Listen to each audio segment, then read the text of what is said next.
Country delight buffalo milk start చేసాము. First పిల్లలకి ఇచ్చినప్పుడు కానీ, మేము పెరుగు తిన్నప్పుడు కానీ, మేము చిన్నప్పుడు తిన్న ఓల్డెన్ డేస్ గుర్తొచ్చాయి మాకు.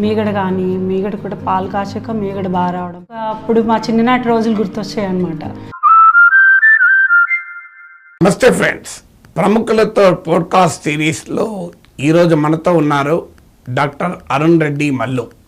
నమస్తే డాక్టర్ అరుణ్ గారు. నమస్కారం అండి. నమస్తే అండి.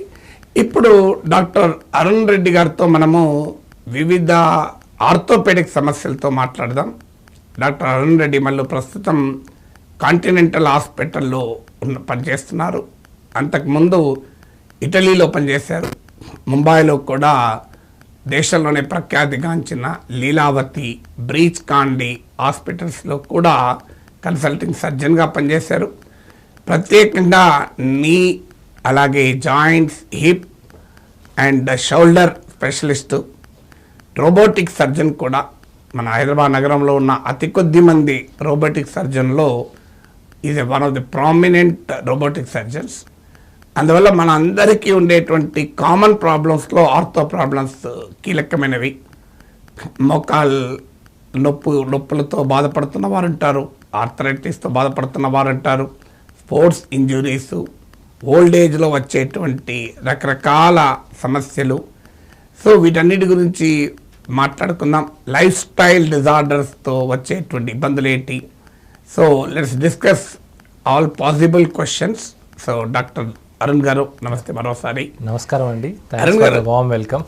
Thank you. Doctor Arun garu, మొదలు first let us begin with, so ఈ ఆర్థోపెడిక్స్ అంటే మాకు తెలిసిందైతే బొక్కలు, కీళ్ళు అనేది మాత్రమే తెలుసు. కానీ ఏ రకమైనటువంటి సమస్యలు డీల్ చేస్తారు, అసలు డిఫరెంట్ కైండ్స్ ఆఫ్ ఇష్యూస్ ఏంటి? మేము ప్రామినెంట్గా వినేది ఆర్థరైటిస్ అని, నీ రిప్లేస్మెంట్ అని, షోల్డర్ పెయిన్, ఫ్రోజన్ షోల్డర్ అని, లేదా trauma injuries, sports injuries, ligament problems, ఇవి వింటూ ఉంటుంటాం. ఇది ఓవరాల్గా ఫస్ట్ అసలు డిఫరెంట్ స్టేజెస్లో ఒక మనిషికి వచ్చేటువంటి ఆర్థోపెడిక్ కంప్లైంట్స్ ఏంటి? యా, సో జనరల్గా మీరు అన్నట్టు orthopaedics is a very vast subject అండి. సో దాన్ని సబ్ స్పెషాలిటీస్గా డివైడ్ చేసుకుంటే పీడియాట్రిక్ ఆర్థోపెడిక్స్ అంటే చిన్నపిల్లల్లో వచ్చే ఆర్థోపెడిక్ ప్రాబ్లమ్స్ని డీల్ చేయడానికి పీడియాట్రిక్ ఆర్థోపెడిక్స్, స్పోర్ట్స్ ఇంజురీస్ రకరకాల నీ చుట్టూ, నీ జాయింట్ చుట్టూ, షోల్డర్ చుట్టూ, హిప్స్ చుట్టూ, యాంకిల్స్ చుట్టూ జరిగే వాటి స్పోర్ట్స్ ఇంజురీస్ జనరల్గా మోస్ట్లీ యంగ్ పీపుల్లో జరుగుతాయి.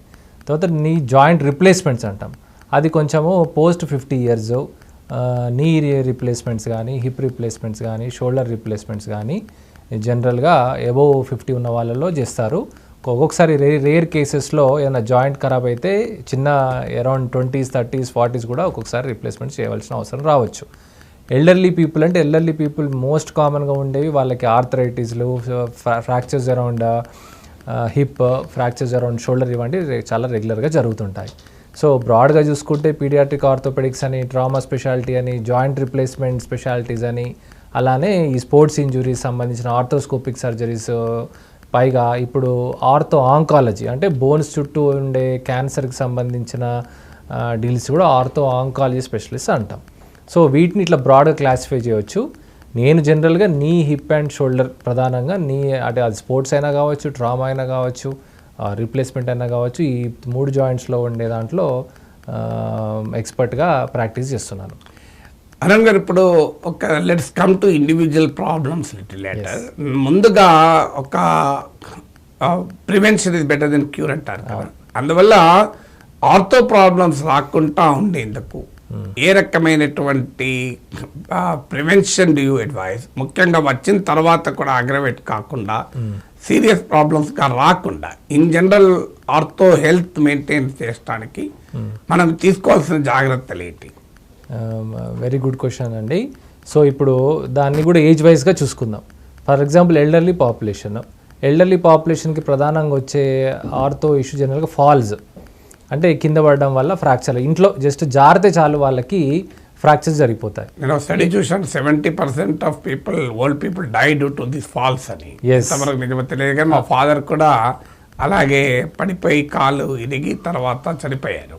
అవును. సో మా దాంట్లో కూడా ఒక సేయింగ్ ఉంటుంది ఏంటంటే, people come through pelvis and go because of pelvis అని. అంటే ఉమెన్స్ పెల్విస్ నుంచి మనం పుడతాము, కానీ మన పెల్విస్ ఫ్రాక్చర్స్ వల్ల చాలామంది చనిపోయే ఛాన్స్ ఉంటుంది అనమాట. సో ఈ ఫాల్ ప్రివెన్షన్ ప్రోగ్రామ్స్ అనేవి చాలా వైడ్ స్ప్రెడ్గా సొసైటీ తీసుకోవాలండి. ఇప్పుడు మన ఇంట్లో బాత్రూమ్స్ ఉంటాయి, మన ఇంట్లో పెద్దవారు ఉంటారు, పెద్దవారు ఉండే బాత్రూమ్స్లో కొన్ని కింద పడడానికి కావాల్సిన ప్రికాషన్స్ బాత్రూంలోనే ఇన్బిల్ట్గా ఉంటాయి.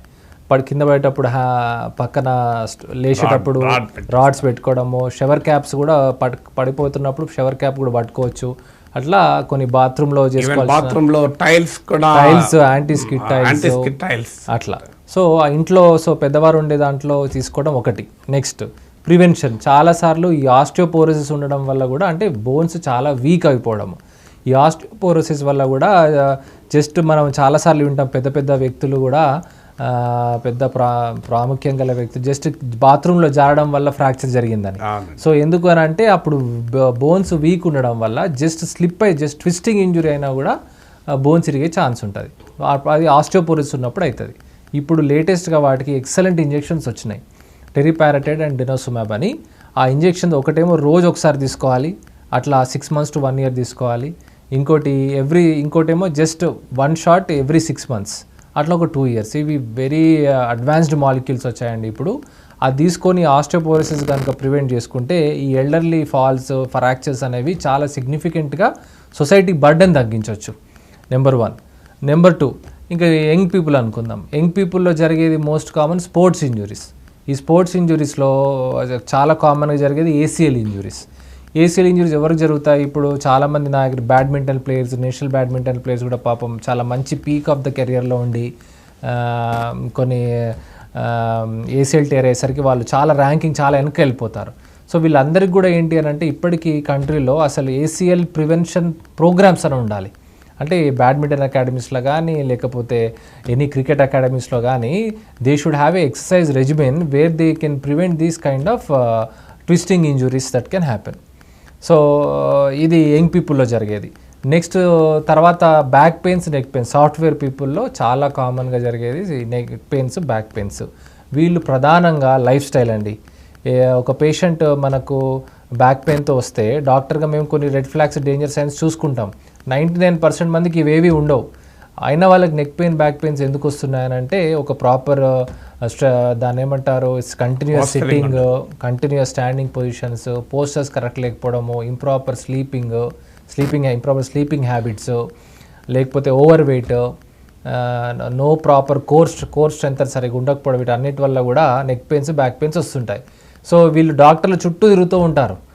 కానీ ఎన్ని డాక్టర్ల చుట్టూ తిరిగినా కూడా మనం ఈ లైఫ్ స్టైల్ని మనం సరిగ్గా చేసుకోకపోతే ఈ నెక్ పెయిన్స్, బ్యాక్ పెయిన్స్ అనేవి పోవడం జరగదు. ఓన్లీ 1% ఆఫ్ ద టైమ్సే అవి వాటికి స్ట్రక్చరల్ ప్రాబ్లమ్స్ ఉండి అవి సర్జరీస్తో కరెక్ట్ చేసేవి ఉంటాయి. అదర్వైజ్ 99 ప్రాబ్లమ్స్ ఈ నెక్ పెయిన్, బ్యాక్ పెయిన్స్ కూడా ఇట్లా లైఫ్ స్టైల్ మోడిఫికేషన్స్తో ట్రీట్ చేసుకునేవి. Next arthritis. వెరీ కామన్గా జరిగేది అబోవ్ 50 years ఉన్నది నీ రీప్లేస్మెంట్లు జరిగేవి. సో ఈ నీ రీప్లేస్మెంట్స్ మన మోకాళ్ళు అరగకుండా ఉండాలి అని అంటే కూడా దీనికి కూడా లైఫ్ స్టైలే. ఏంటి ఆ లైఫ్ స్టైల్? మనం ఉండాల్సిన వెయిట్లో ఉండడము, కొన్ని నొప్పులు స్టార్ట్ అవుతుందంటే మెట్లు ఎక్కడం దిగడం కొంచెం తగ్గించడము, ఇంక్లైన్స్, డిక్లైన్స్, స్లోప్స్ తక్కువ చేసుకోవటము, హెల్దీ యాంటీ ఇన్ఫ్లమేటరీ డైట్ అంటాం అనమాట, కొంచెం హెల్దీ డైట్ తినడం, ఇవన్నీ చేసుకుంటే కూడా ఆర్థరైటిస్ కొంతమేర వరకు మనం కంట్రోల్ చేసుకోవచ్చు.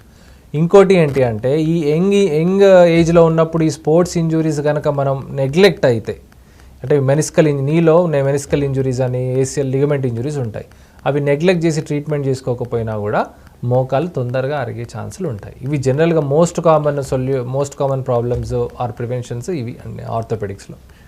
సో మీరు మోకాళ్ళ గురించి చెప్పారు కనుక that's very prominent popular subject. మీరు ఎవరింటికి వెళ్ళినా ఒక జనరేషన్ అయితే గ్యారంటీగా మోకాళ్ళ నొప్పులతోనే ఉంటారు, నడవడం కష్టము. అసలు ఈ మధ్య కాలంలో చాలా యంగ్ ఏజ్లో కూడా మోకాళ్ళు నొప్పులు వచ్చేస్తున్నాయి. సో మోకాళ్ళ నొప్పులు వచ్చుతోనే సహజంగా అనుకుంటాం దానికి ఇంకొక మార్గం లేదు, ఫైనల్గా మోకాలు చిప్ప మార్చేయాలి, నీ రిప్లేస్మెంటే అంటారు. సో అసలు మోకాళ్ళ నొప్పుల్ని కేటగరైజ్ ఎలా చేస్తారు? హౌ డు ఐ నో నాకు ఏ స్టేజ్లో ఉన్నాను, ఏ స్టేజ్కు ఎప్పుడు వస్తాను, రాకుండా డిలే చేయడానికి అవకాశం ఉందా అంటే ఏమంటారు? మంచి క్వశ్చన్ అండి. సో ఇప్పుడు చాలామంది మోకాలు నొప్పులు అనగానే నీ రీప్లేస్మెంట్ అనుకుంటారు, కానీ మా 95% టైమ్స్ మనకు ఆపరేషనే ఆప్షన్ కాదు. ఓన్లీ 5 అంటే మనకు పేషెంట్ మన దగ్గరికి 50 ఇయర్స్ తర్వాత వచ్చిన వాళ్ళలో ఒక 100 మెంబర్స్ వస్తే వాళ్ళు 95 మెంబర్స్ వితౌట్ ఆపరేషనే మనం మేనేజ్ చేసుకోగలం. ఓన్లీ 5% వాళ్ళకే ఆపరేషన్ అవసరం పడుతుంది. ఎందుకు అని అంటే దీనికి నేను అందరికి చెప్తాను, నా పేషెంట్స్ అందరికీ, అసలు నేను చెప్పాల్సిన అవసరం లేదండి డాక్టర్ గారు, నేను అప్పుడు ఆపరేషన్ చేయించుకోవాలా వద్దా అంటే నేను చెప్పాల్సిన అవసరం, డాక్టర్ చెప్పాల్సిన అవసరమే లేదు అసలు నీ రీప్లేస్మెంట్ చేసుకోవాలా వద్దా అని. ఎందుకు? దీనికి ఒక బేసిక్ క్వశ్చనర్ ఉంటుంది. ఎవరు పేషెంట్స్ వాళ్ళని వాళ్ళు ప్రశ్నించుకోవాలి. డాక్టర్ గారు ఒక అర్ధగంట నడిస్తే చాలు మోకాలు నొప్పులు వచ్చేస్తున్నాయి, ఓ 10-20 మెట్లు ఎక్కితే చాలు మోకాలు నొప్పులు వచ్చేస్తున్నాయి, వారంలో 1-2 రాత్రులు నిద్రకి కూడా ఇబ్బంది అవుతుంది ఈ మోకాలు నొప్పుల వల్ల, పైగా ఈ మోకాలు నొప్పులు నాకు కొత్త ఏం కాదు, కనీసం ఒక 6 నెలల పైనుంచే నేను ఇబ్బంది పడుతున్నాను, ఈ మోకాలు నొప్పుల వల్ల నేను ఇదివరకు చేసుకున్నంత యాక్టివ్గా ఇప్పుడు నేను పనులు చేసుకోలేకపోతున్నాను, వయసు 50 సంవత్సరాలు దాటి ఉండాలి. అంటే ఇది ఏమైనా సైంటిఫిక్ ప్రశ్నలు ఉన్నాయా? అసలు ఏం లేవు.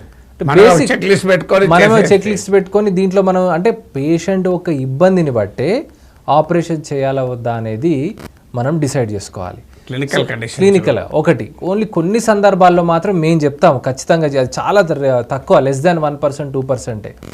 అవి ఎట్లాంటివి అంటే కొంతమంది కాళ్ళు బయటికి పోతాయి, వాల్గస్ నీస్ అంటాం, వాళ్ళకి పెయిన్ పెద్దగా ఉండదు కానీ బాగా డిఫెక్ట్స్ పెడుతుంటాయి, అదర్ ఒకసారి కింద స్ట్రెస్ ఫ్రాక్చర్స్ ఫామ్ అవుతుంటాయి.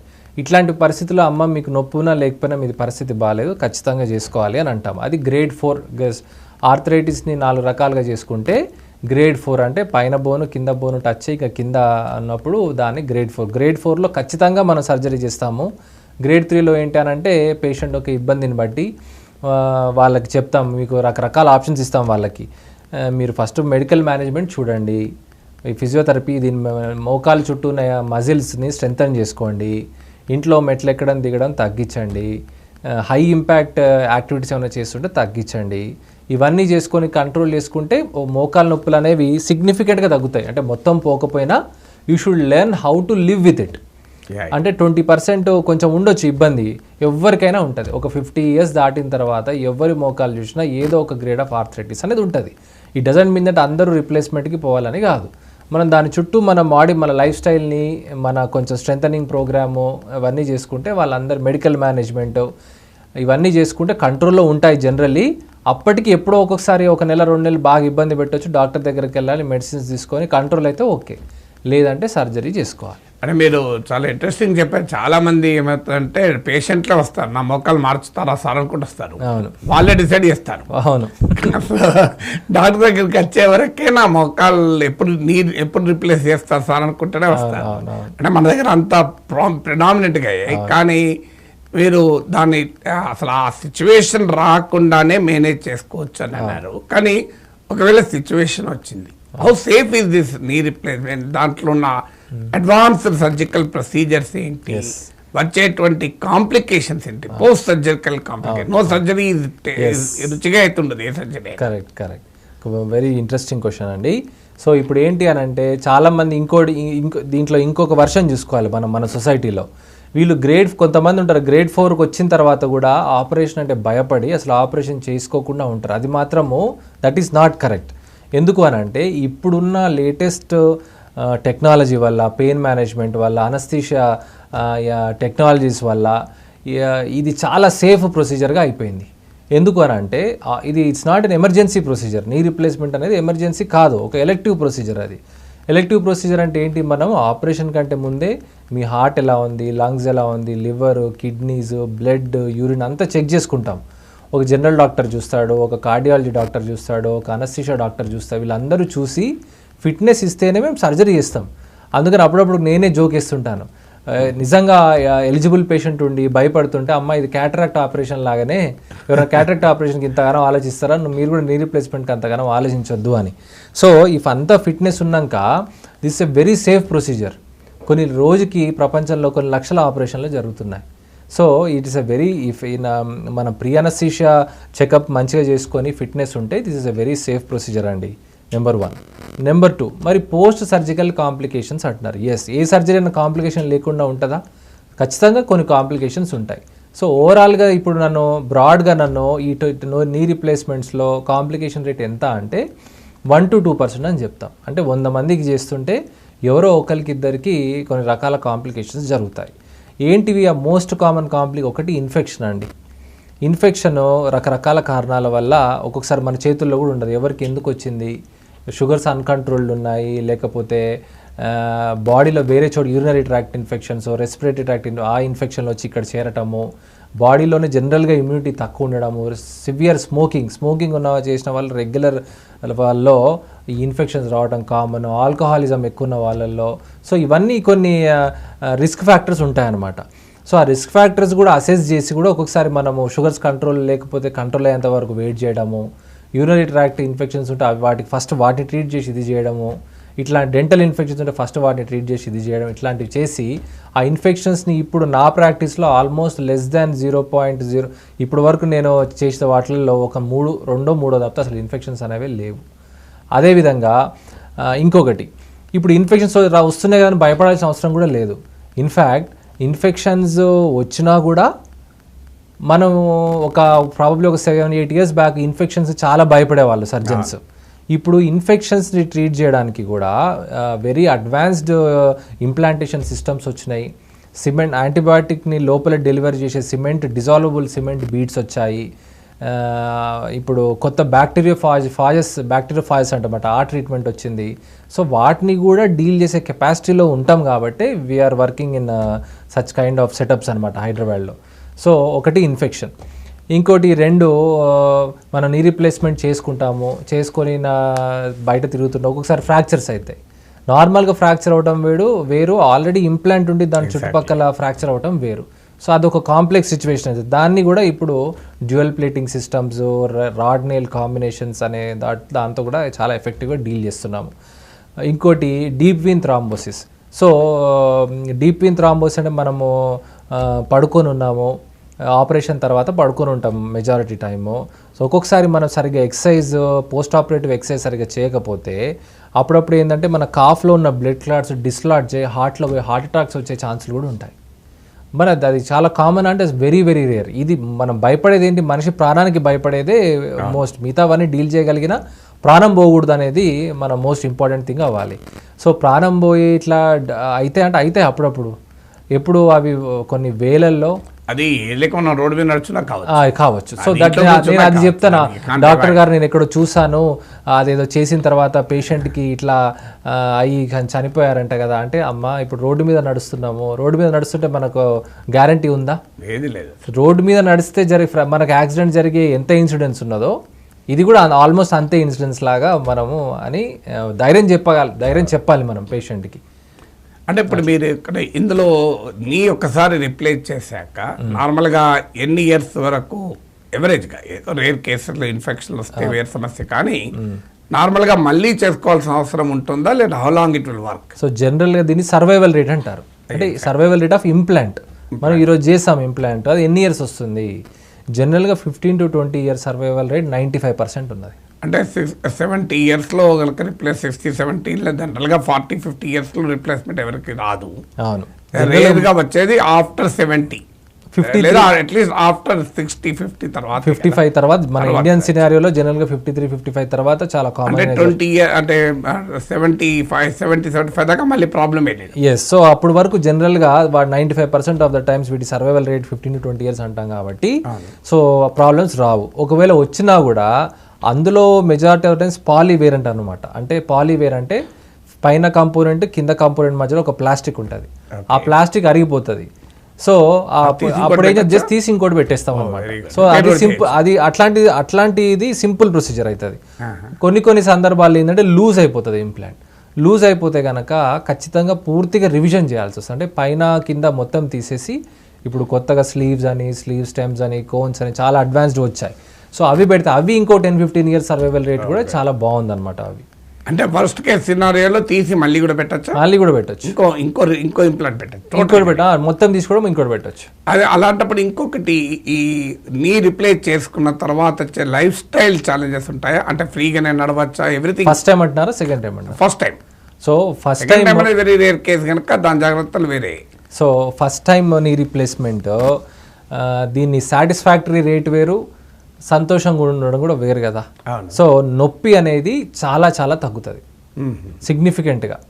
కానీ దీనికి ఒక చిన్న ఇంట్రెస్టింగ్ థింగ్ ఉన్నది. ఒక 100 మంది నీ రీప్లేస్మెంట్ చేసుకున్నారంట. 100 మంది నీ రీప్లేస్మెంట్ చేసుకున్న తర్వాత అందరినీ పోయి ఎవరు సంతోషంగా ఉన్నారని అడిగితే ఒక 80% సంతోషంగా ఉన్నామని చెప్పారంట, ఇంకో 20% సంతోషంగా లేమని చెప్పారంట.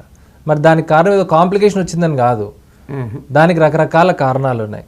ఒకలేమో వాళ్ళ ఎక్స్పెక్టేషన్, అంటే నీ రీప్లేస్మెంట్ చేసుకున్న తర్వాత నేను చెంగున పరిగెత్తుతాను, నేను చిన్నప్పుడు 20 సంవత్సరాలు ఎట్లున్నా అట్లా వెళ్ళిపోతానని ఎక్స్పెక్ట్. అట్లా ఒకవేళ డాక్టర్ కూడా నీ ఎక్స్పెక్టేషన్స్ ఆకాశంలో చూపించి సర్జరీకి ఒప్పించి ఉండుంటే పేషెంట్ ఎప్పటికీ హ్యాపీగా ఉండడు. ఒకటి నెంబర్ 1. నెంబర్ 2, ఇంకో వీళ్ళని వెరీ ఇంటెలిజెంట్ పేషెంట్స్ అంటాం. సో వాళ్ళు బాగా న్యాచురల్ నీకి దీన్ని బాగా కంపారిజన్ చేస్తుంటారు. సో మనము రోబోటిక్స్ తోటి కానీ ఎంత న్యాచురాలిటీ కోసం ట్రై చేసినా కొంత డిఫరెన్స్ ఉంటుంది. ఏది న్యాచురల్గా మనం పుట్టిన టైప్ ఆఫ్ నీకి దాని. సో వాళ్ళకి ఆ న్యాచురాలిటీ ఫీల్ అనేది కొంతమందికి రానప్పుడు వాళ్ళు కొంచెం అన్హ్యాపీగా ఉన్నట్టు అవుతారు. కానీ ఓవరాల్గా 80 to 90% of the people they feel very happy. మనం ఎక్స్పెక్టేషన్ సెట్ చేస్తే this a very beautiful surgery. ఎందుకంటే నేను ఎందుకు అడుగుతున్నాను, చాలా మంది గ్రాండ్ మదర్స్ ఉంటారు, గ్రాండ్ పేరెంట్స్.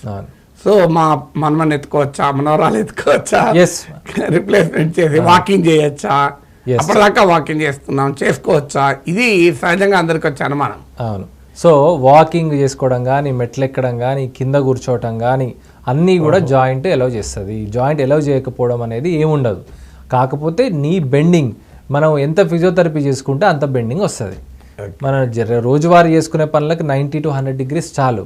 కొంతమంది నేను ఖచ్చితంగా కింద కూర్చోవాలి అని అంటే సో వాళ్ళు ఎక్కువ ఫిజియోథెరపీ చేసుకుంటే కింద కూడా కూర్చోగలుగుతారు. సో దీంట్లో ఇంకొక చిన్న మన ఇండియన్ సినిమాలో ఒక పాయింట్ ఉన్నది. ఈ పేషెంట్ ఏమనుకుంటాడు అంటే నేను కింద కూర్చుంటేనే ఆపరేషన్ సక్సెస్ అయింది అనుకుంటాడు.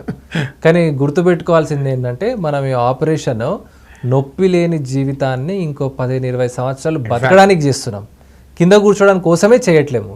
జాయింట్కి కింద కూర్చునే కెపాసిటీ కూడా ఉంటుంది, అది దానికోసం ఎక్స్ట్రా ఫిజియోథెరపీ, ఎక్స్ట్రా ఎఫర్ట్ అవసరం పడుతుంది. క్వాలిటీ ఆఫ్ లైఫ్ ఇంప్రూవ్ అవుతుంది. Quality of life is very very important.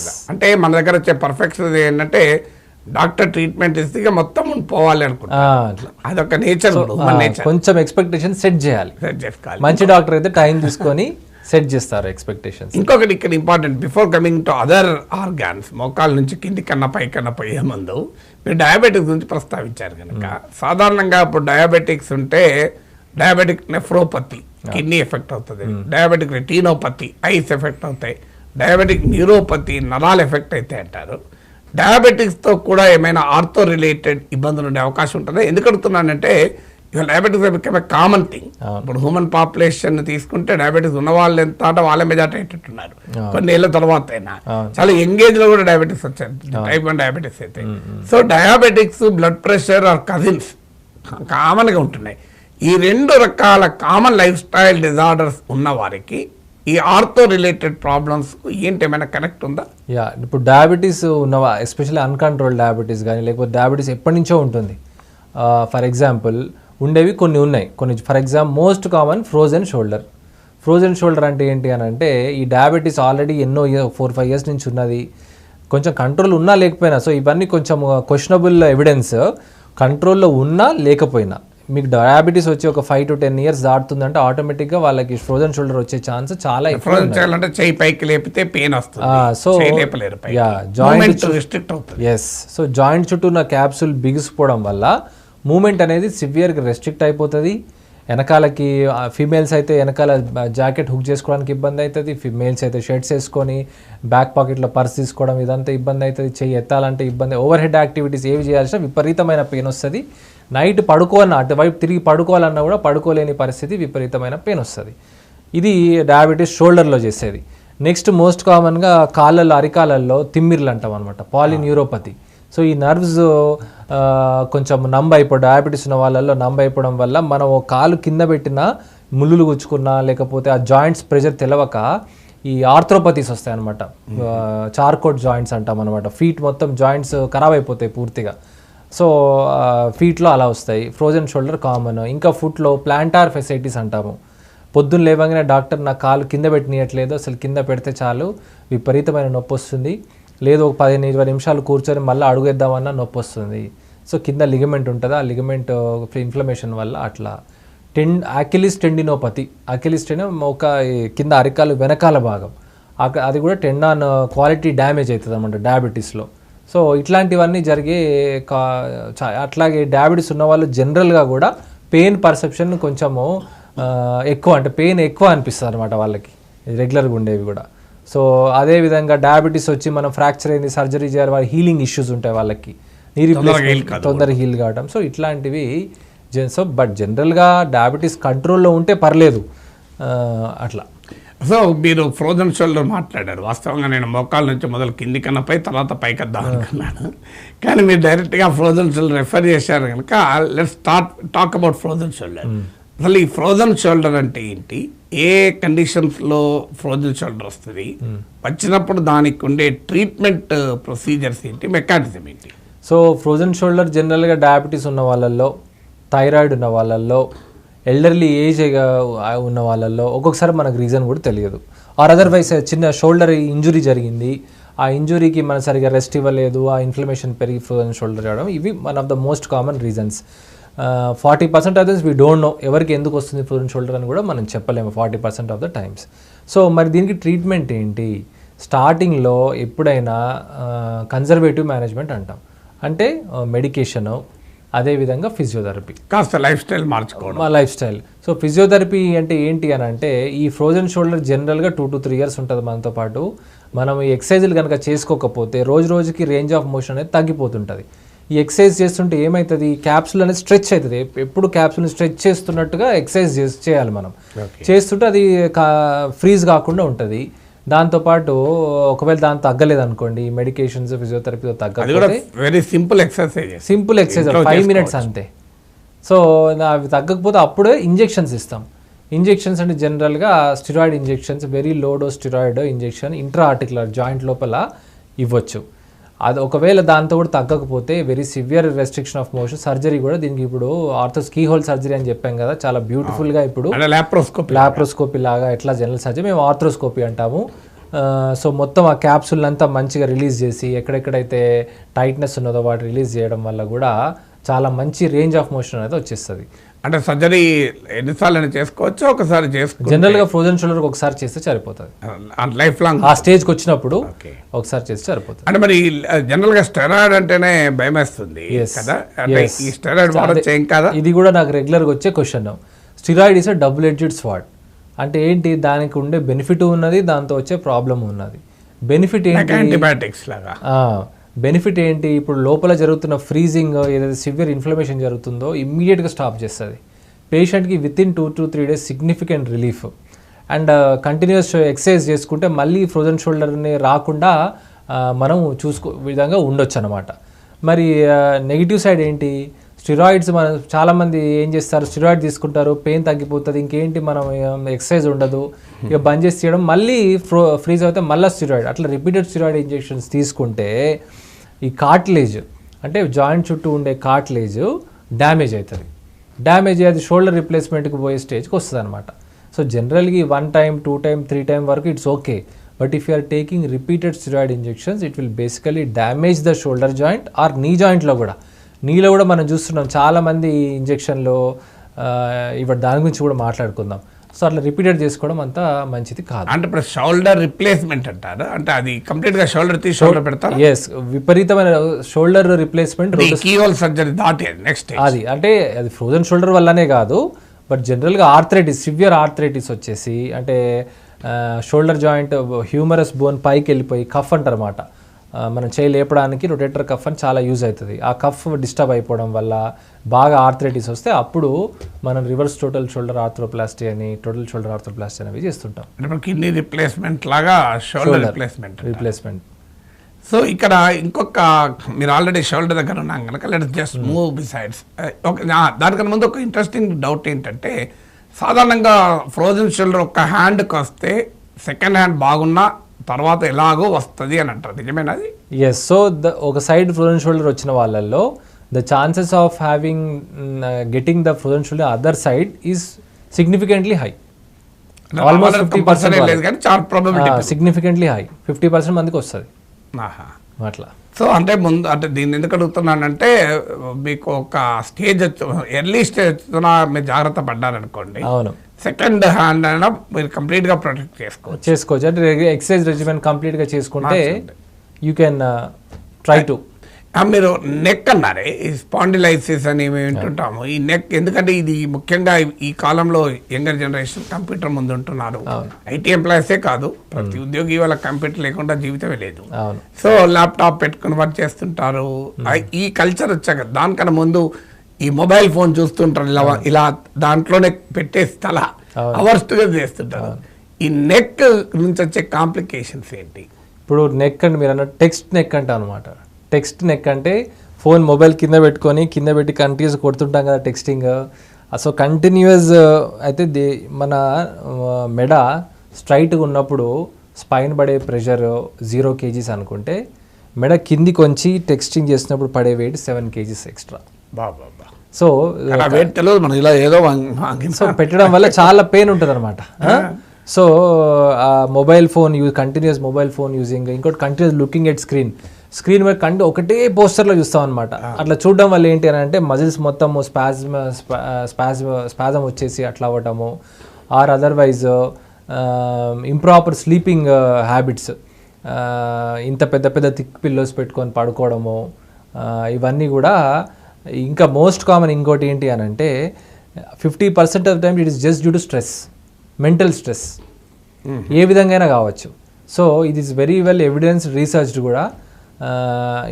Especially in young population most of the times it is due to stress. మీరు ఏ విధంగా స్ట్రెస్ పడ్డా ఫస్ట్ వచ్చేది నెక్ పెయిన్ అని చెప్తారు. సో అందుకనే మనము యంగ్ పాపులేషన్కి, యంగర్ జనరేషన్ చెప్పేది ఏంటి అని అంటే, ఎస్పెషల్లీ మీది జాబ్, అవును అప్పుడు అంటారు డాక్టర్ గారు మరి నేనేం చేయాలి, నా జాబ్ ప్రొఫెషన్ ఇది, నేను ఖచ్చితంగా కంప్యూటర్ని చూడాలి. ఎస్, నువ్వు ఒక హై రిస్క్ జాబ్లో నువ్వు ఉన్నావు, అట్లాంటప్పుడు నీ ఆరోగ్యాన్ని కూడా జాగ్రత్తలు తీసుకునే బాధ్యత కూడా నీలో ఉండాలి.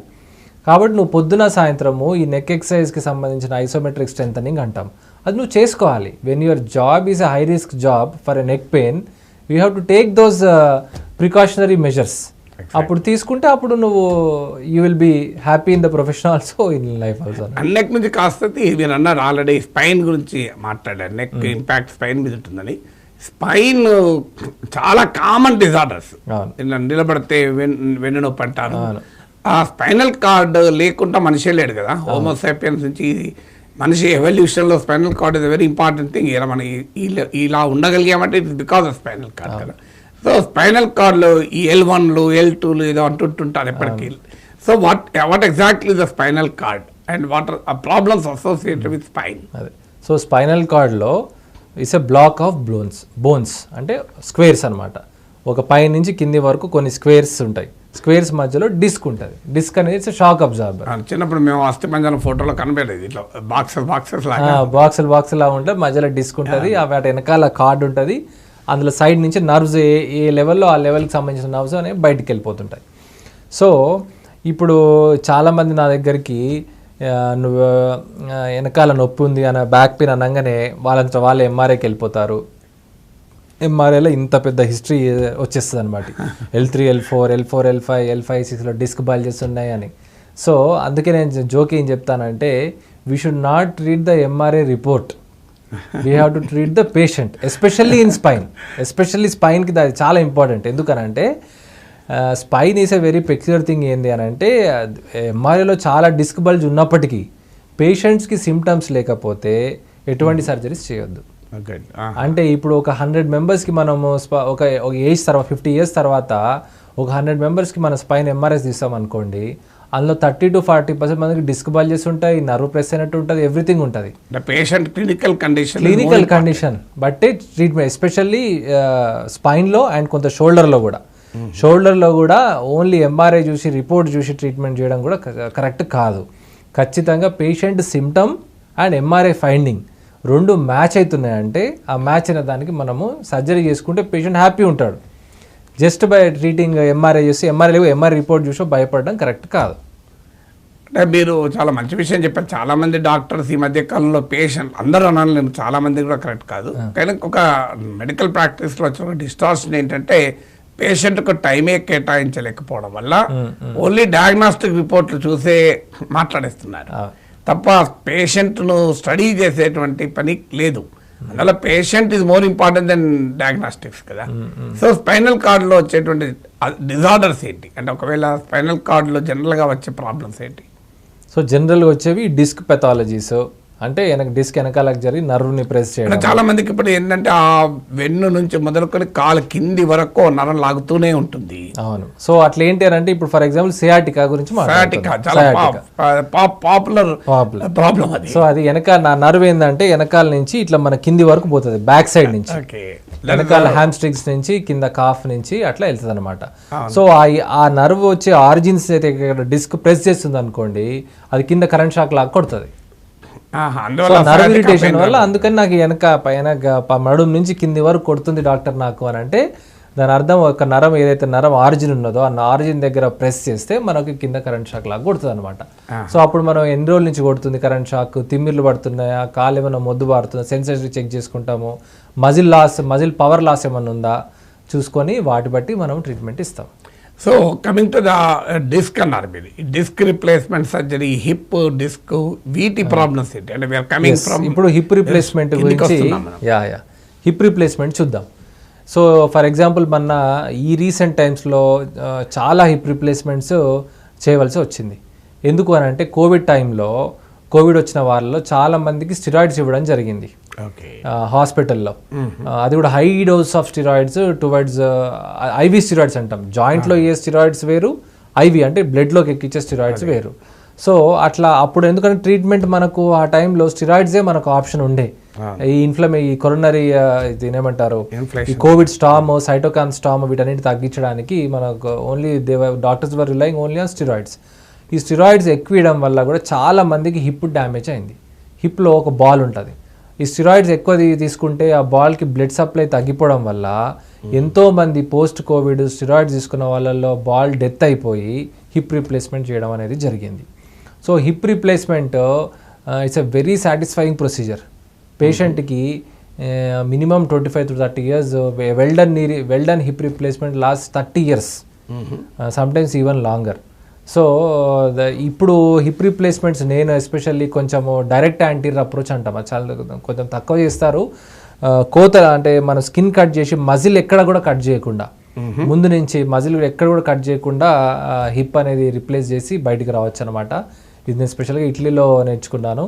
సో డైరెక్ట్ యాంటీరియర్ అప్రోచ్తో చాలామంది ఇమీడియట్, దానివల్ల ప్లస్ పాయింట్లు ఏంటంటే లాంగ్ టర్మ్లో పెద్ద డిఫరెన్స్ లేకపోయినప్పటికీ ఇమీడియట్ పోస్ట్ ఆప్ రిహాబిలిటేషన్ కానీ getting back to their daily activities of living అనేది చాలా ఫాస్ట్ అవుతుంది. మజిల్ డ్యామేజ్ తక్కువ ఉంటుంది, బ్లడ్ లాస్ తక్కువ ఉంటుంది. కాబట్టి ఇట్లా డైరెక్ట్ యాంటీరియర్ అప్రోచ్ తోటి మేము హిప్ రీప్లేస్మెంట్ చేస్తున్నాము. అదే కూడా రోబోటిక్ హిప్ రీప్లేస్మెంట్ చేస్తున్నాము. ఇదివరకు ఇంకోటి పాతకాలంలో సిమెంట్ వేసి హిప్ రీప్లేస్మెంట్ చేసేవాళ్ళు, అంటే బోన్ లోపల సిమెంట్ వేసి దాంట్లో ఈ స్టెమ్ అనేది కూర్చోబెట్టేవాళ్ళు. ఇప్పుడున్న టెక్నాలజీ అన్సిమెంటెడ్ సిమెంట్ లేకుండానే, అంటే ఇప్పుడు ఆ సిమెంట్ కాదు, బిల్డింగ్ కట్టే సిమెంట్ కాదు, ఇది బోన్ సిమెంట్ అంటారు. ఇప్పుడు చేతికి సిమెంట్ పట్టి ఇది బోన్ లో వెయిట్ సిమెంట్. సో అట్లాంటిది వాడి ఇదివరకు చేస్తున్నాం, ఇప్పుడు అన్సిమెంటెడ్గా చేస్తున్నాము. సో హిప్ రీప్లేస్మెంట్స్ అనేవి యంగ్ పీపుల్లోనేమో ఈ బోన్ డెత్ వల్ల, అది ఎక్కువ స్టిరాయిడ్స్ వల్ల అయి ఉండొచ్చు. ఎవాస్కులర్ నెక్రోసిస్ అంటాం, దానికి సికిల్ సెల్ డిసీజ్ అంటే బ్లడ్లో సికిల్ సెల్ అనీమియా ఉన్న వాళ్ళలో కూడా ఈ బోన్ హిప్ బాల్ డెత్ అవుతుంది అనమాట. సో అట్లా రకరకాల కండిషన్లో బోన్ డెత్ అయితే యంగ్ పీపుల్లో. అదే ఎల్డర్లీ పీపుల్లో చాలాసార్లు చూస్తాం కదా, బాత్రూంలో జారిపడ్డారు అది ఇది అన్నప్పుడు హిప్ ఫ్రాక్చర్ అవుతుంది. సో హిప్ ఫ్రాక్చర్ అయినప్పుడు కూడా హిప్ రిప్లేస్మెంట్ అనేది చేస్తాం. So these are the most common scenarios where we do hip replacement. మనం మొక్కల గురించి మాట్లాడుకున్నాం కనుక హిప్ నుంచి కిందకి వస్తే ఈ లెగమెంట్ ఫ్రాక్చర్స్ అంటారు. What exactly this ligament fracture? So knee జాయింట్లో మోస్ట్ కామన్గా జరిగే టేర్స్, ఒకటి ఏసీఎల్ టేర్ అంటాము, ఏసీఎల్ అంటే యాంటీరియర్ క్రూషియేట్ లిగమెంట్. ఇంకోటి మెనిస్కై అంటే షాక్ అబ్జార్బర్.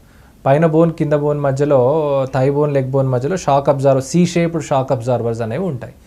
ఇవి జనరల్గా పివోటింగ్ ఇంజురీస్. అంటే ఇప్పుడు మనము బాస్కెట్బాల్ ఆడుతున్నాం, ఒక కాలు మీద ఎగిరి జంప్ చేసి పివోట్ చేస్తాం, అప్పుడు సో డాన్సింగ్, సివియర్ డాన్సింగ్ చేసి తిరుగుతున్నాం. సో ఈ పివోటింగ్ స్పోర్ట్స్లో ఈ నాన్ కాంటాక్ట్ ఇంజురీస్ అంట. అదే కాంటాక్ట్ అంటే రగ్బీ ఆడేవాళ్ళు మొత్తం దుంకి నీ జాయింట్ ఇట్లా చేయడం వల్ల కూడా అట్లా కూడా ఏసీఎల్ లిగమెంట్ అనేది పోతుంది. సో ఇప్పుడు ఏసీఎల్ లిగమెంట్ పాతకాలంలో అంటే ఒక 10 years 15 years బ్యాక్ కూడా ఏసీఎల్ లిగమెంట్కి ఒక్కొక్కసారి చేసేవాళ్ళు, ట్రీట్మెంట్ చేసేవాళ్ళు, ఒక్కొక్కసారి చేయకపోయేవాళ్ళు, అలా ఉండేదన్నమాట. ఇప్పుడు ఎంతో ఎవిడెన్స్ ఉన్నది ఏంటి అంటే ఏసీఎల్ లిగమెంట్ని కనుక మనము సర్జరీ రిప్లేస్ టేర్ అయితే దాన్ని మళ్ళీ రీకన్స్ట్రక్షన్ చేయకపోతే the speed at which the arthritis happens is faster. అంటే మోకాలు అనేది తొందరగా అరుగుద్ది, లెగమెంట్కు మోకాలకు లింక్ ఉంటుంది కాబట్టి. అదేవిధంగా షాక్ అబ్జర్బర్ అని చెప్పానుగా, ఈ మెనిస్కల్ ఇంజురీస్ కూడా టేర్ అవుతారు. దీంట్లో కూడా చాలా క్రిటికల్ ఏరియాస్ ఉంటాయి. రూట్ టేర్స్ ఉంటాయి, అంటే మెనిస్కి ఎక్కడైతే బోన్కి అటాచ్ అయ్యే రూట్ టేర్స్ కానీ లేకపోతే పెరిఫరల్ టేర్స్ జరిగి వాటిని రిపేర్ చేయకపోతే ఈ పైన థై బోన్ కింద లెగ్ బోన్ మధ్యలో contact forces 5 to 10 times increase అవుతాయి. ఇంక్రీజ్ అవడం వల్ల చాలా ఫాస్ట్గా ఆర్థరైటిస్కి వస్తుంది అనమాట. మీరు మన before going to something else, ఈ మోకాలు అరగడం అన్నట్టుంటారండి. ఏంటి అసలు ఈ అరగడం ఏంటి? మోకాలు కామన్ గా మాట్లాడుతుంటే మోకాలు అరిగింది అంటారు. ఏంటి అసలు? సో మోకాలు అరగడం అంటే ఏంటంటే మన థై బోను లెగ్ బోను, ఫర్ ఎగ్జాంపుల్ థై బోన్ తీసుకుందాం. థై బోన్ చివర్లో ఒక సాఫ్ట్ కార్టిలేజ్ ఉంటుంది, అంటే గుజ్జు అంటారు. గుజ్జు వేరు, కార్టిలేజ్. సో సరే, ఇంటర్ ఎక్స్చేంజబుల్ టర్మ్స్ మన తెలుగులో. ఈ కార్టిలేజ్ ఏంటి అని అంటే ఒక స్మూత్ సర్ఫేస్ ఏరియా అనమాట. అంటే ఇప్పుడు మనం పాల రాయి ఉన్నది, ఇట్లా స్మూత్ గా దాని మీద ఆయిల్ ఎట్లా జారిపోతుంది, సో అట్లా స్మూత్ సర్ఫేస్ ఉంటుంది. దాని మధ్యలో సైనోవియల్ ఫ్లూయిడ్ అంటే జెల్ ఆయిల్ లాంటిది ఉంటుంది అనమాట. దీనివల్ల ఏంటంటే ఈజీగా గ్లైడ్ అవుతుంటుంది, జాయింట్ అనేది స్మూత్ గ్లైడింగ్ జరుగుతుంది. ఇప్పుడు ఆ స్మూత్నెస్ పోయింది అనుకోండి, అంటే రఫ్ అయిపోతుంది. రఫ్ అయిపోతున్న కొద్దీ ఏమైందంటే ఈ స్మూత్నెస్ పోయిన వెనకాల ఉన్న బోను ఈ బోను టచ్ అయ్యి సివియర్ పెయిన్ వచ్చేస్తుంది. సో అది ఎందుకు వస్తుంది అట్లా? మరి ఎందుకట్లా రఫ్ అయిపోతుంది? ఒకటి ఏజ్ పెరుగుతున్న కొద్దీ ఆటోమేటికల్గా ఎట్లయితే బాడీలో అన్ని రకాలుగా చేంజెస్ వస్తాయో జాయింట్లో కూడా చేంజెస్ వస్తాయి. నెంబర్ 1. నెంబర్ 2, ఇందాక చెప్పినట్టు స్పోర్ట్స్ ఇంజరీస్ నెగ్లెక్ట్ అయితే, ఈ మెనిస్కైలు లిగమెంట్లో నెగ్లెక్ట్ అయితే ఆటోమేటిక్గా ఈ కాంటాక్ట్ ఫోర్సెస్ పెరిగి ఆర్థరైటిస్ అనేది వస్తుంది. సో ఇవన్నీ these are the most common reasons. So మరి ఎట్లా మరి ఏజ్ మరి కొంతమంది ఆయన 80 సంవత్సరాలు ఉన్నాడు, ఆయన భలే నడుస్తాడండి అంటే దానికి ఆన్సర్లు డాక్టర్ల దగ్గర కూడా లేవు. ఎందుకు మరి వాళ్ళు నడుస్తున్నారు, ఎందుకు నడవట్లేరు? జెనెటిక్ కాంపోజిషన్ అవ్వచ్చు, లైఫ్ స్టైల్ కావచ్చు, కొన్నిటికి ఆన్సర్స్ ఉండవు. But generally these are the things. మరి మీరు ఈ ఆర్థరైటిస్ గురించి మనం చాలాసార్లు మాట్లాడుకున్నాం. రొమాటిక్ ఆర్థరైటిస్ అంటారు. What it is? దానికి కూడా స్పెషలైజేషన్ రొమాటిక్ ఆర్థరైటిస్ స్పెషలిస్ట్ కూడా వచ్చేసారు. సో ఎగ్జాక్ట్లీ రొమాటిక్ ఆర్థరైటిస్ ఇప్పుడు వరకు నేను చెప్పింది ఏంటో ఆస్టియో ఆర్థరైటిస్. అంటే ఆర్థరైటిస్ అసలు మొదలు ఎన్ని రకాలు ఉంటాయి? ఈ most common osteo arthritis, rheumatoid arthritis, ఈ రెండు. ఇది ఇంకోటి ఇన్ఫెక్షన్స్ ఆర్థరైటిస్ అనుకోండి. సో ఈ ఆస్టియో ఆర్థరైటిస్ ఏజ్ రిలేటెడ్ వల్ల వచ్చేది. ఇప్పుడు ఆస్టియోపోరోసిస్ అంటారు కదా, ఆస్టియోపోరోసిస్ బోన్ వీక్ అవ్వదని ఆస్టియోపోరోసిస్ అంటారు. ఆస్టియో అంటే బోన్ అనమాట. సో అయితే ఇప్పుడు ఈ రుమటాయిడ్ ఆర్థరైటిస్ ఏంటి అని అంటే యంగ్ పీపుల్లో వస్తుంది అనమాట. కీళ్ళవాతం అంటాం తెలుగులో. సో వాళ్ళకి ఒక ఇన్ఫ్లమేటరీ నేచర్ ఉంటుంది బాడీలో. ఈ జాయింట్ యొక్క ఆటో అంటే మన బాడీనే మన జాయింట్స్ ని అటాక్ చేస్తుంటుంది. అటాక్ చేయడం వల్ల ఆ జాయింట్ ఎప్పుడు ఇన్ఫ్లేమ్డ్ గా ఉండి ఈ స్మూత్ సర్ఫేస్ ఏజ్ వల్లనే కాకుండా ఆ ఏజ్ రాకముందే అరిగిపోవడం స్టార్ట్ అవుతుంది. ఓకే. సో అది జనరల్గా చాలా మందికి పొద్దున్న లేవగానే చేతివేళ్ళు టైట్గా ఉండడము, అరికాలు టైట్గా ఉండడం, సివియర్ పెయిన్ ఉంటుంది, మార్నింగ్ స్టిఫ్నెస్ ఉంటుంది. వాళ్ళందరికీ బ్లడ్ టెస్ట్లు చేయించేసి వాటి ఐడెంటిఫై చేసి, ఇప్పుడు చాలా లేటెస్ట్ మెడికేషన్ వచ్చేసాయండి, టుఫాస్నిబ్ అని అట్లా వెరీ ఇటర్నర్స్, కొన్ని బయోసిమిలర్స్ వచ్చాయి, ఇటర్నర్సెప్ట్లు అని అట్లా. So they are doing very well. ఇదివరకు కంటే చాలా అడ్వాన్స్డ్ ట్రీట్మెంట్ ఇప్పుడు వచ్చింది. అది రుమటాలజీ డిపార్ట్మెంట్ వాళ్ళు జనరల్గా ఎక్స్టెన్సివ్గా చూసుకుంటారు. ఆర్థోపెడిక్స్గా మోస్ట్ ఆఫ్ టైమ్స్ మేము డయాగ్నోస్ చేసి most of times we only refer the patients to them. ఇప్పుడు మీరు ఈ ఆస్టియోపోరోసిస్ జనరల్గా ఓల్డ్ పీపుల్లోనే వస్తుంది, అంటే నార్మల్ యంగ్ ఏజ్ పీపుల్లో ఆ స్థాయిలో ఆస్టియోపోరోసిస్ చాలా రేర్. కొన్ని హార్మోనల్ కండిషన్స్, కొన్ని మెటబాలిక్ డిసార్డర్స్లో వస్తుంది, కానీ most of the times it's the elderly. So ఇందులో పెడియాట్రిక్ ఆర్థోపెడిషన్ అన్నారు మీరు. పెడియాట్రిక్ చిన్నపిల్లలు కూడా ఆర్థోపెడిక్ ప్రాబ్లమ్స్ ఉండొచ్చా? Yes, orthopaedic problems most common చిన్నపిల్లలు వచ్చేది, పుట్టంగా వచ్చేది CTEV అంటాం, క్లబ్ ఫుట్. అంటే పుట్టడంతో కాళ్ళు వంకరగా పుడతాయి అన్నమాట కింద. వాళ్ళకి కూడా కొన్నిసార్లు వాళ్ళకి ఫస్ట్ పుట్టిన వారం నుంచే మేము సిమెంట్ వేసిస్తాం. సిమెంట్ రకరకాల యాంగిల్స్లో 6 వారాలు ప్రతి వారం మార్చాలి. అట్లా 6 వారాలు చేసి 7వ వారం చిన్న సర్జరీ ఉంటుంది, చేసి వాళ్ళని బూట్స్ ఇస్తాం. ఆ బూట్స్ ఒక స్కెలిటల్ మెచ్యూరిటీ 5 to 6 years వరకు డిఫరెంట్ టైప్స్ ఆఫ్ బూట్స్ ఉంటాయి, అవి కంటిన్యూస్, అది ఒక టైప్. ఇంకోటి పీడియాట్రిక్ వాళ్ళకి హిప్ ప్రాబ్లమ్స్ వస్తాయి, పర్తిస్ డిసీజ్ అని, స్కిఫీ అంటాం అనమాట, స్లిప్డ్ క్యాపిటల్ ఫిమర్ అంటే హిప్ జాయింట్లో వచ్చే ప్రాబ్లమ్స్ కొన్ని ఉంటాయి. అవి 7 years, 5 years, 10 years, 12 yearsలో వస్తాయి. కొన్ని జనరల్గానే కంజెనిటల్ డిఫార్మిటీస్ ఉంటాయి. వాటన్నీ paediatric orthopaedics is a very vast subject. But unfortunate thing ఏంటంటే మోస్ట్ ఆఫ్ ద టైమ్స్ ఇది కొంచెము low socio economic status, lower middle socio economic స్టేటస్లో వచ్చే ఛాన్సులు ఉంటాయి for whatever reasons across the world. అట్లా అవుట్కమ్స్ అనేవి కొంచెం ఒక్కొక్కసారి వెరీ సాటిస్ఫాక్టరీ ఉండకపోవచ్చు. అట్లా ఆర్థో ప్రాబ్లమ్స్ అంటేనే జనరల్గా పెయిన్ పెద్ద సమస్యగా ఉంటుంది. దానికి పెయిన్ కిల్లర్స్ వేసుకుంటే కిడ్నీ ఎఫెక్ట్ అవుతుంది కనుక పెయిన్ కిల్లర్ లేకపోతే తప్పదు. సో ఈ మధ్య కాలంలో పెయిన్ మేనేజ్మెంట్ టెక్నాలజీ కూడా చాలా ఇంప్రూవ్ అయినట్టుంది. ఇప్పుడు ప్యాచెస్ వచ్చాయి ఒకప్పటిలాగా కాకుండా. సో పెయిన్ లేకుండా కూడా ఆర్థో ప్రాబ్లమ్స్ డీల్ చేయొచ్చా? సో ఇప్పుడు పెయిన్ కిల్లర్స్ అనేవి 2 రకాలు. ఒకటి బ్రెయిన్ పైన పనిచేస్తాయి, వాటిని ఒపియాయిడ్స్ అంటాం ఎగ్జాంపుల్గా. సో అవి బ్రెయిన్ పైన పనిచేసి మనకు పెయిన్ లేకుండా చేస్తుంది. ఇంకోటి లోకల్గా పనిచేస్తుంది, కొంచెం బ్రెయిన్ పైన కూడా పనిచేస్తుంది, అవి యాంటీ ఇన్ఫ్లమేటరీస్ అంటాం.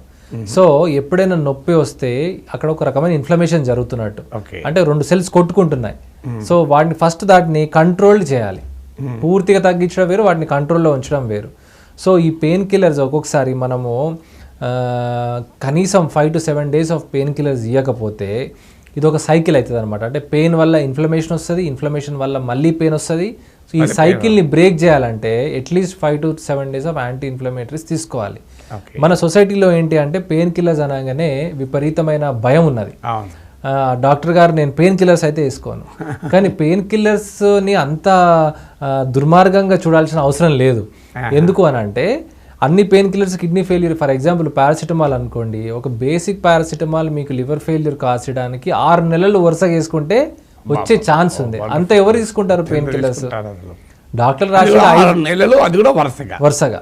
ఇది మనం రాసే జనరల్ పెయిన్ కిల్లర్స్ 5 రోజులు, 10 రోజులు, 2 వారాలు కంటే ఎక్కువ రాయం. సో అది కూడా డాక్టర్ ఇప్పుడు అదే కొంతమంది ఎల్డర్లీ ప్రాబ్లం, కిడ్నీ ప్రాబ్లం ఉందనుకోండి, అది వాళ్ళకి వేరే టైప్ ఆఫ్ పెయిన్ కిల్లర్స్ ఇస్తాం కిడ్నీని ప్రొటెక్ట్ చేసే విధంగా. సో జనరల్గా రకరకాల కండిషన్స్కి యాంటీ ఇన్ఫ్లమేటరీస్ అనేవి మస్ట్. ఇన్ఫ్లమేషన్ తగ్గించకపోతే అక్యూట్ ఇన్ఫ్లమేషన్ అనేది క్రానిక్ ఇన్ఫ్లమేషన్ లాగా సెట్ అయ్యి చాలా రోజులు పడుతుంది తగ్గడానికి, కొత్త సమస్యలు. ఇప్పుడు రోబోటిక్ సర్జరీ అన్నారు కదా, ఏంటి what exactly the robotic surgery? So అందులో ప్రత్యేకంగా స్పెషలిస్ట్ కనుక ఇప్పుడు నేను నీ రీప్లేస్మెంట్స్ రోబోటిక్ టెక్నాలజీతో చేస్తున్నానండి కాంటినెంటల్ హాస్పిటల్స్లో. రోబోటిక్ టెక్నాలజీతో చేయడం వల్ల నేను దాని అడ్వాంటేజ్ ఏంటి అని అంటే కొన్ని అడ్వాంటేజ్ ఉన్నాయి. ఏంటి? ఫస్ట్ ఇమీడియట్ బ్లడ్ లాస్ కొంచెం తక్కువ ఉంటుంది రోబోటిక్లో. ఎందుకనంటే లోపల జిగ్స్ అనేవి పెట్టకుండా చేస్తాం కాబట్టి బ్లడ్ లాస్ అనేది తక్కువ ఉంటుంది. పైగా టిష్యూ రిలీజెస్ అంటే ఒక జాయింట్, ఒక మనము నీ రీప్లేస్మెంట్లో హిప్, నీ యాంకిల్ స్ట్రైట్ లైన్లో ఉండాలనేది ఏజ్ ఓల్డ్ కాన్సెప్ట్. సో ఆ స్ట్రైట్ లైన్ రీక్రియేట్ చేయడానికి మనం కళ్ళతో సర్జరీ చేస్తే చాలాసార్లు ఆ స్ట్రైట్ లైన్ రీక్రియేట్ చేయలేకపోతున్నాం అన్నది ఎవిడెన్స్గా ప్రూవ్ అయింది. సో ఆ స్ట్రైట్ లైన్ క్రియేట్ చేయాలంటే మనం రోబోట్స్ సహాయంతో ఏ బోన్ ఎంత కట్ చేస్తే ఈ స్ట్రైట్ లైన్ రీక్రియేట్ చేయగలం అనేది మన కళ్ళ ముందు కంప్యూటర్లో కనపడుతుంటుంది. ముందే సిటీ స్కాన్ తీసుకుంటాము, మిల్లీమీటర్ అంటే ఎంత ఎగ్జాక్ట్గా కట్ చేయాలో మనకు ముందే తెలుస్తుంది. అంటే యాక్చువల్ పని రోబోట్ చేస్తుంటుంది, రోబోట్ను డాక్టర్ నడిపిస్తుంది. సో దానికి మనం ల్యాండ్ మార్క్స్ అన్ని ఇచ్చి మనం చేస్తాం అనమాట. సో ఫస్ట్ బ్లడ్ లాస్ తక్కువ ఉంటుంది, అక్యురసీగా ఉంటాం కాబట్టి tissue release, soft tissue release అంటే ఆ టైట్గా ఉన్న జాయింట్ని కొంచెం లూజ్ చేయడానికి కావాలి సాఫ్ట్ టిష్యూ రిలీజెస్ అనేవి మనం తక్కువ చేస్తాము కాబట్టి ఇమీడియట్ పోస్ట్ ఆఫ్ పెయిన్ అనేది తక్కువ ఉంటుంది. సో ఇదంతా ఒక సైడ్. ఇప్పుడు నేను డిజైనర్ నీ సర్జన్ అని చెప్పుకుంటాను నన్ను కామెడీగా. అంటే డిజైనర్ నీ సర్జన్ అంటే టైలర్. ఇప్పుడు టైలర్ దగ్గరికి వెళ్ళాము, నేను కూడా టైలరే అండి, మీ మోకాలికి, మీ బట్టలకి టైలర్ ఉంటే నేను మీ మోకాలికి టైలర్ అని చెప్తాను. ఎందుకు డాక్టర్ గారు మోకాలికి టైలర్ ఏంటి అని అంటే, ఇదివరకు ఇప్పుడు నేను చేసేది కొంచెం డిజైనర్ నీ రీప్లేస్మెంట్. అంటే మనం సిటీ స్కాన్ తీసుకొని మనం పెట్టే ఇంప్లాంట్ ఎంత థిక్నెస్ ఉందో, మీ న్యాచురల్ రొటేషన్ ఎలా ఉందో, మీ న్యాచురల్ యాంగిల్ అంటే ప్రతి పర్సన్కి డిఫరెంట్ యాంగిల్ ఉంటుంది. మనం షర్ట్ వేసుకుంటాము, మన షోల్డర్ విడ్త్ ఒకరిది ఒకలా ఉంటుంది, వేరే ఒకరిది ఒకలా ఉంటుంది కదా.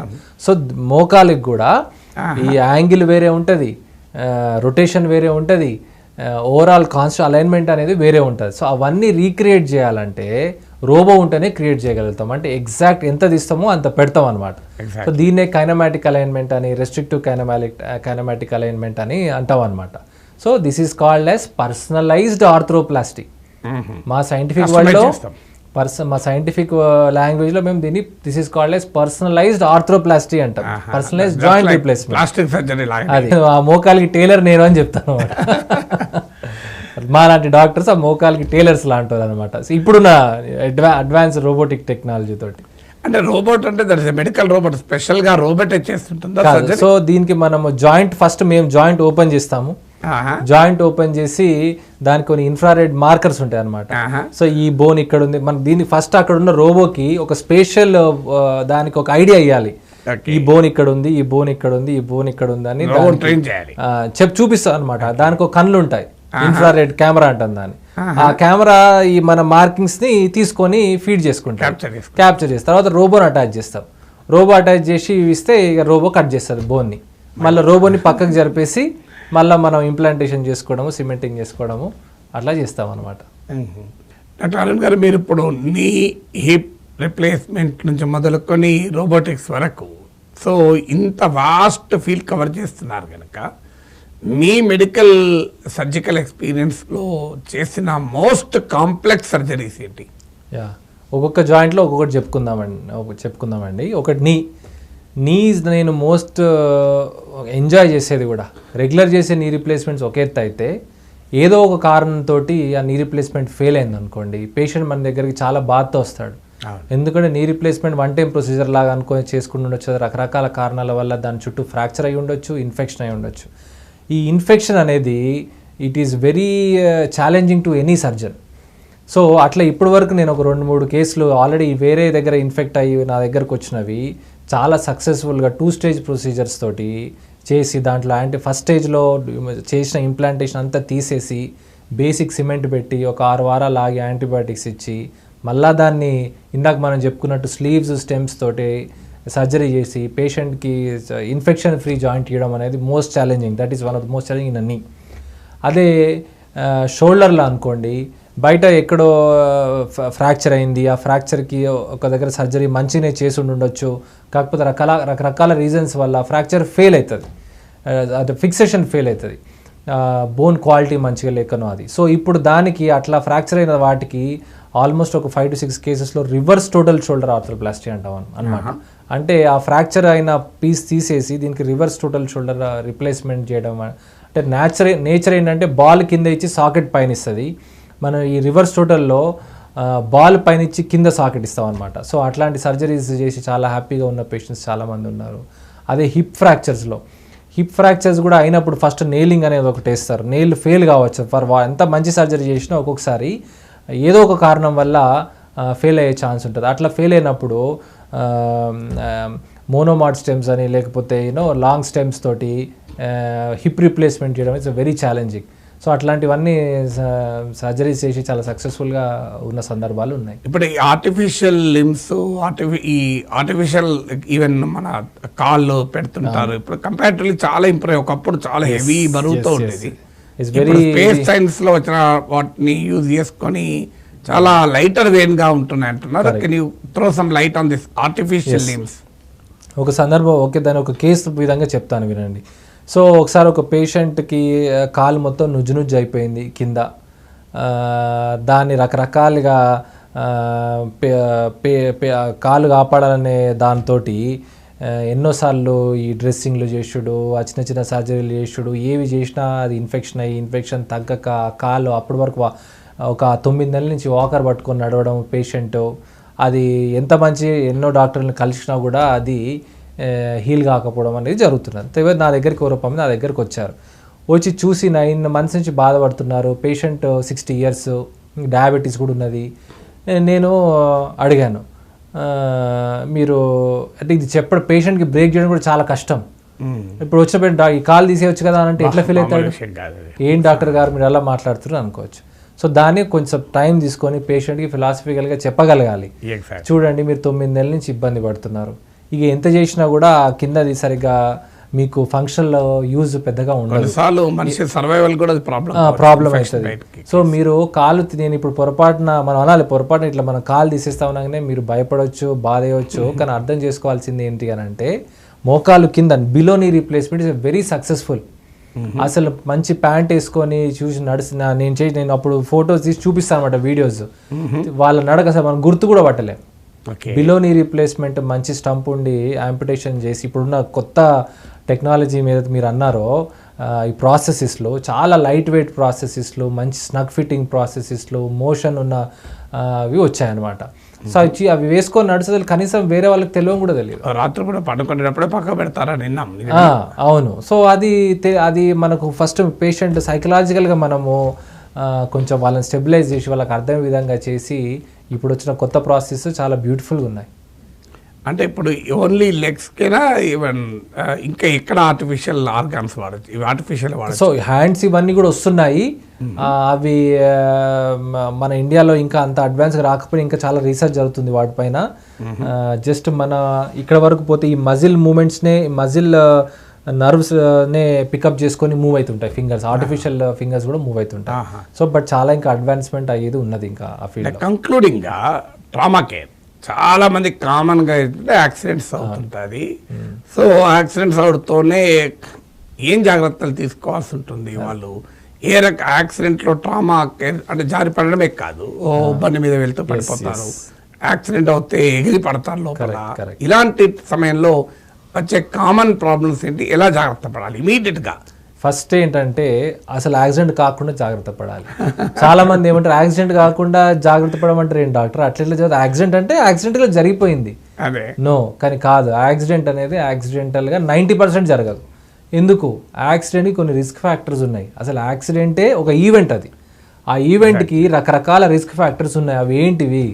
అవేంటివి అంటే ఫస్ట్ మనము రోడ్ కండిషను, రోడ్ ఎలా ఉంది, నీకు తెలిసిన రోడ్డా తెలియని రోడ్డా, దాంట్లో డివైడర్స్ కరెక్ట్గా ఉన్నాయా లేవా, అది ఒక రిస్క్ ఫ్యాక్టర్ కదా.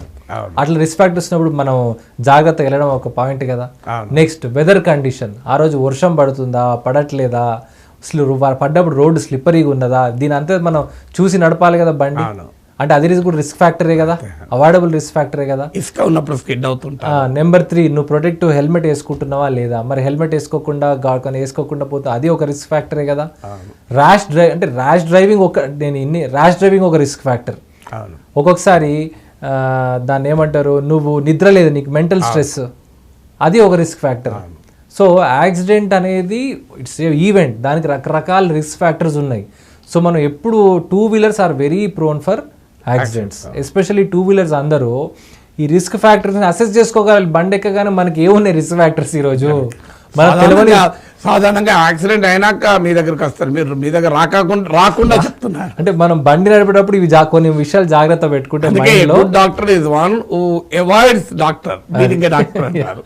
సో ఫస్ట్ ఇవి 2 వీలర్స్ వాళ్ళందరూ ఇవి కొన్ని రిస్క్ ఫ్యాక్టర్ అని గమనిస్తే ఆటోమేటికల్గా అవసరమే ఉండదు. అది ఒకటి. నెక్స్ట్ అప్పుడు యాక్సిడెంట్ అయినాక అనేది అప్పుడు ఇమీడియట్ ట్రామా కేర్ అనేది ఉంటుంది.